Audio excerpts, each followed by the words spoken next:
gonna level with you.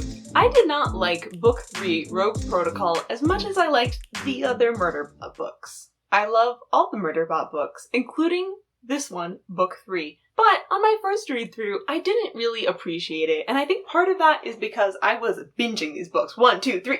And then when I got to Book 3, it was kind of like, because by that point, it did kind of feel repetitive, like Murderbot was stuck in a little bit of a rut. And the plot of Book 3 isn't especially surprising or interesting or even easy to follow. But I think the greatest failure of Rogue Protocol is that we don't get a real good friendship relationship for Murderbot to bounce off of and grow through. In Books 1 and 2, it was able to establish relationships with new characters, and that banter, that social anxiety is part of what makes these books so interesting. But then in Book 3, it doesn't really make new friends. There is Mickey, the bot, which we will talk about extensively, but she isn't really Murderbot's friend. She's not really something for Murderbot to banter off of. And so this book, it seemed like it was lacking that friendship social energy that the previous books did have with the crew of Preservation Ox and Art and the humans that Murderbot was helping. However, so first time I read this book, I was thinking this is only a 4-star book compared to the 5 stars that the other Murderbot books were. Maybe even 3 stars, but I didn't want to go down that far because I love these books so much. But then, get this. On my second read through of Book 3, after reading the entire series, I appreciate Book 3 so much more. And now I'm going to tell you why.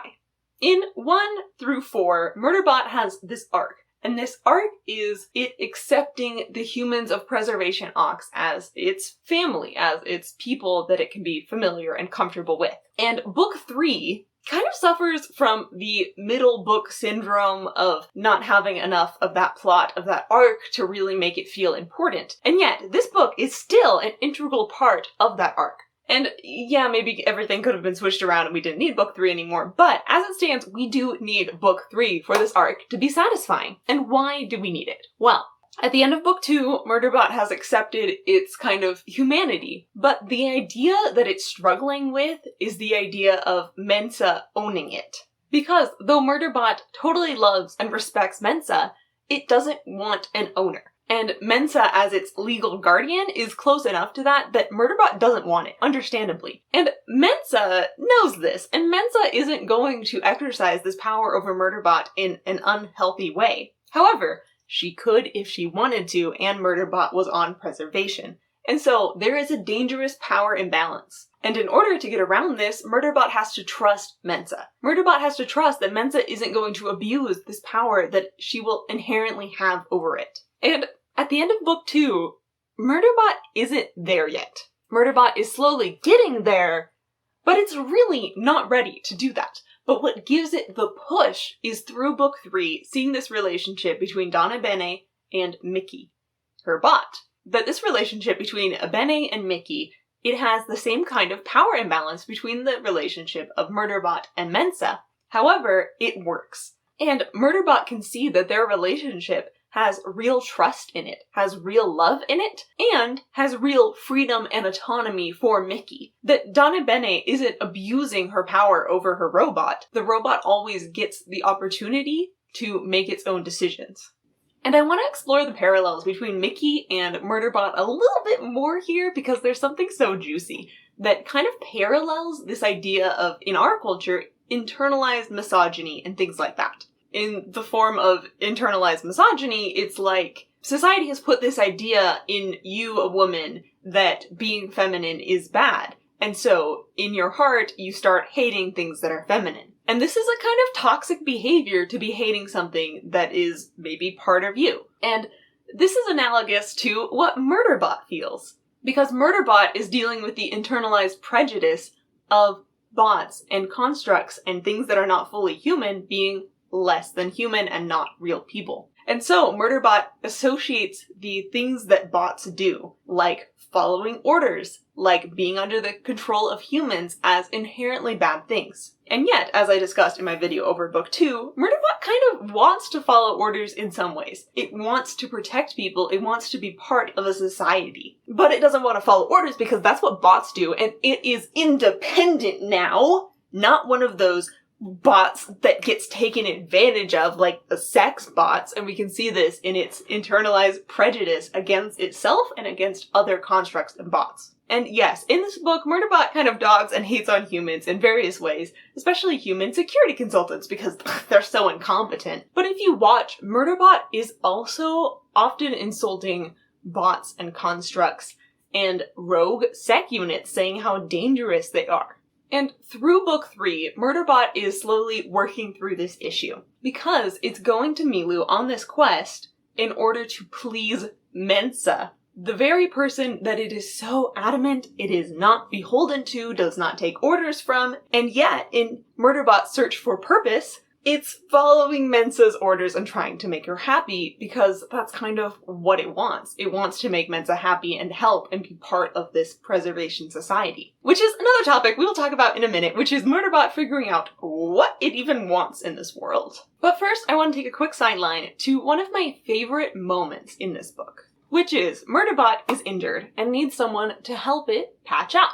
And Abene is like, oh, let me help you patch up. And Murderbot does not like to be touched, does not want to be touched, does not want Abene to touch it. Even if Abene is something that Murderbot has touched before while it was saving her in an earlier scene. But this is one of my favorite moments because it shows how vulnerable and how abused Murderbot is. Because in its past as a security consultant under enforced programmed slavery, pretty much any touch it received was a bad thing, was a form of conflict, was something trying to hurt it. And so now, Murderbot has all these hang-ups on people touching it. It will touch other people as it's saving them, as it's helping them. It's fine with carrying a human out of a burning building. What it's not fine is that human then trying to hug it in thanks afterwards. And this kind of emotional, mental hang-up in Murderbot shows how deep this abuse has run. That Murderbot has been under the trauma of enforced mental slavery. In book 1, and even in book 2 a little bit,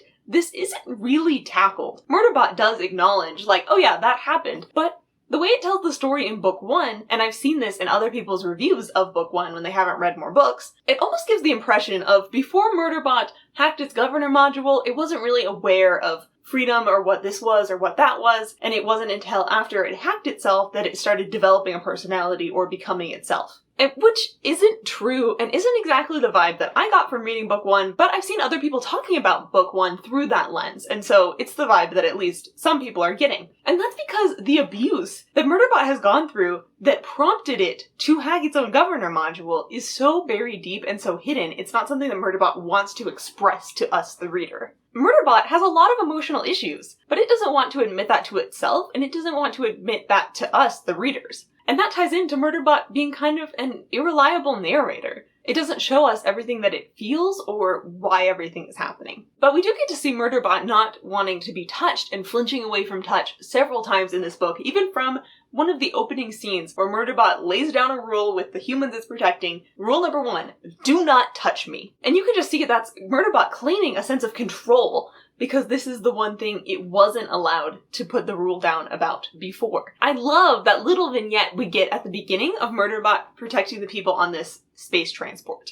because it quickly becomes the protector, the mediator of arguments, the total authority on the ship over these humans that are emotionally distraught. And the humans, even though Murderbot has displayed through physical force that it doesn't want to be touched and stop annoying me, the humans still trust it. The humans still take their problems to it. The humans still want its opinion. And I imagine the Murderbot at this point is probably just exuding an aura of protectiveness. Because that is who it is on the inside. It wants to protect people. It's one of its core desires and personality traits. It's just kind of bad at expressing it. But apparently it gets enough of the message through, I don't know, body language and decisions, that you can see many humans, from the humans at the beginning on the transport to Dawn and Benna, pretty much immediately trusting Murderbot. With their lives, with their protection, trusting its opinion. Which is a view we don't really get from Murderbot itself. I don't think Murderbot really sees how trustworthy it can appear to a human when that human isn't hung up on the whole prejudice against sec units thing. And part of that is probably because of the internalized prejudice it has against sec units and how scary they must be and how nervous people must be around them.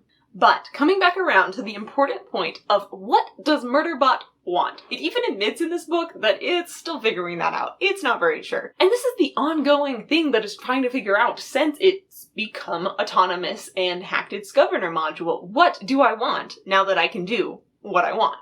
It wants autonomy, it wants to protect people, it wants to not be someone's pet bot. It wants to do something worthwhile, and it wants to have friends. But what does it really want to do? That is the hard decision, and we can see, especially in books 2 and 3, Murderbot exploring things. Because I feel like Murderbot hasn't had enough opportunity to explore its wants to be able to accurately identify its wants. In book 2, Murderbot thought it wanted to figure out what was buried in its deep dark past. But then when it actually found that answer, it wasn't super satisfying. It wasn't the catharsis that Murderbot was actually looking for. And then in this book, it's kind of exploring the idea of it wants to be totally autonomous and not beholden to Mensa. And it kind of tries that out and then falls into the pit of helping out Mensa anyway. And I think through this process realizes that that's not really what it wants either. The Murderbot wants more to help out Mensa than to completely avoid the trap and pain of maybe being under Mensa's thumb. So it's finding out what it wants through this trial and error of going on adventures and realizing, oh, that's unsatisfying. I really want to do this instead. Which catapults us into book 4. Keep an eye out for my video on that one. If you made it to the end, comment with a satellite emoji, because that's where most of this book takes place, right?